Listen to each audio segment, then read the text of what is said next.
របៀបដែលទទួលបានការគោរពពិតប្រាកដ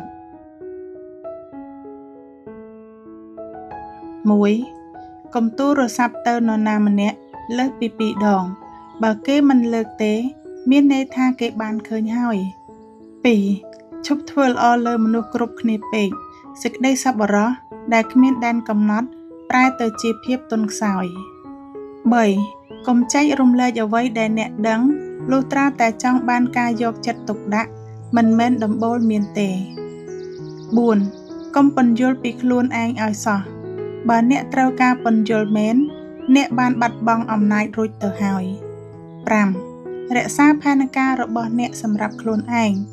និយាយគ្នាបន្ទាប់ពីវាបានរួចរាល់ 6. កុំព្យាយាមធ្វើជាមនុស្សដែលគេត្រូវការ